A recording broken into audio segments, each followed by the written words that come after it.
গ্রামের নাম চঞ্চলপুর। এখানে যে কোনো ঘটনা মুহূর্তের মধ্যেই গোটা গ্রামে ছড়িয়ে যায়। গ্রামের সবার প্রিয় দুষ্টু ছেলে বিল্টু পাকা কথার জন্য বিখ্যাত। যে কেউ বিল্টুর সঙ্গে কথা বললে তাকে হাসি আটকানো কঠিন। এই শুনেছিস, গব্বর কাকা নাকি আজ আবার নদীতে মাছ ধরতে গিয়ে জাল ফেলে দোষে ঘুমিয়ে পড়েছিল। মাছগুলো নাকি এসে কাকার জালে লুকোচুরি খেলেছে। আরে বিল্টু, এসব খবর তুই পাস কোথায়? আমি তো সাংবাদিকের মতো। গ্রামে পাকা নিউজ রিপোর্টার বিল্টু রয়।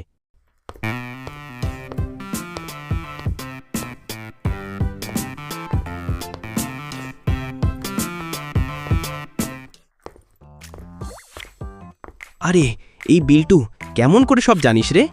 আমার জাল ফেলার কথা কে বলল? আমি গ্রামের সব খবর রাখি। আমি যদি চাই তোমার ছাগল কাল রাতে কোথায় ঘুরে বেরিয়েছে তাও বলে দেব। ছাগল? কই রে, কোথায় গেছে? ওই যে কাকিমার ফুলের বাগানের পাশে দাঁড়িয়ে গোলাপের গন্ধ শুকছিল। মনে হয় রোম্যান্টিক মুডে ছিল।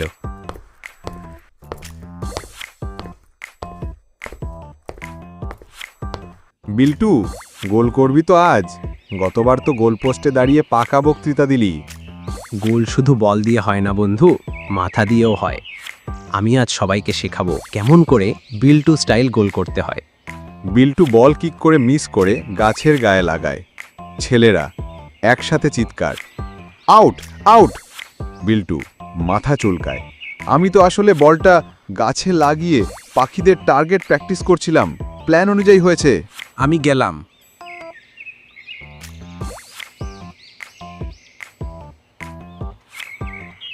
এই যে বিল্টু, কেন রোজ আমার টমেটো নিয়ে পরীক্ষা করিস? কাকু, আমি বিজ্ঞানী হব। টমেটোর ভেতরে কতটা হাসি লুকিয়ে আছে তা যাচাই করছি। যদি তোমার টমেটো হাসি না দেয় তাহলে তো সেটা কাজে লাগবে না। তাহলে বিল্টু, আজ টমেটো কিনবি? না, আমি পাকা মানুষ। টমেটো নয়, আমি তো জোকস কিনতে এসেছি।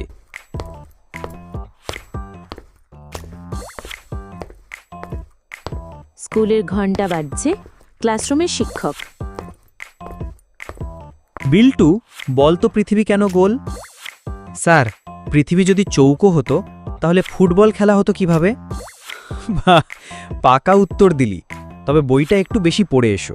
স্যার, বই তো আমি পড়ি, কিন্তু বইও কি আমায় পড়ে?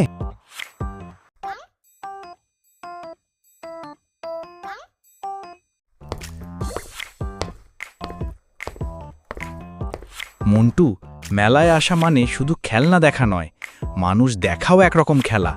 দেখ, ওই লোকটার গোপটা কেমন বেঁকানো। দেখলে মনে হয় কাকুও মেলা স্পেশাল স্টাইল করেছে। তোর চোখে সব কিছুতেই মজা লাগে। কারণ দুনিয়া মজার না হলে বেঁচে থাকা কেমন একঘেয়ে হতো। এই দেখ, গব্বর কাকার নতুন জামা পরে এসেছেন। মনে হচ্ছে ফ্যাশন শো শুরু হবে। তোর মুখ বন্ধ করা কঠিন হবে রে।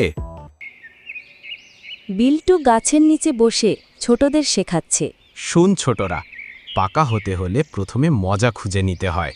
কেউ যদি বলে পড়াশোনা কর, তুমি তাকে বলো আমি জ্ঞানের জিম করছি, বুঝলি? তাহলে আমরা স্কুলে কি বলবো? বলবি আমরা পাকা আইডিয়ার জগতে আছি। দুনিয়ার সব বড় বড় আইডিয়া পাকা মাথা থেকে বের হয়। গোধূলির সন্ধ্যায় পাখি বাসায় ফিরছে। এই বিল্টু, তুই বড় হয়ে কি হবি বলতো? আমি বড় হয়ে মজা বানাবো, দুঃখের কারখানা বন্ধ করব। মানে তুই কমেডি কিং হবিস? ঠিক তাই। আর সবাইকে শেখাবো হাসিই সেরা ওষুধ। প্রিয় গ্রামবাসী, আজ থেকে ঘোষণা করছি পাকা মানুষদের ক্লাব খুললাম। যে হাসতে জানে না তাকে হাসিয়ে ছাড়ব। এই ক্লাবের প্রেসিডেন্ট তুই। ঠিক বলেছ, আমি পাকা বিল্টু, হাসির অ্যাম্বাসেডর। এভাবেই বিল্টুর পাকা কথার মধ্যে লুকিয়ে থাকে আনন্দ আর বুদ্ধির ঝলক। গ্রামে সবাই জানে বিল্টু থাকলে হাসির ঘাটতি হয় না, আর এটাই তার আসল জয়। পাকা কথা শুধু কথা নয়, এটা হলো হাসির জাদু। যদি হাসতে না পারো তবে বিল্টুর সঙ্গে আড্ডা দাও, হাসি আসবেই।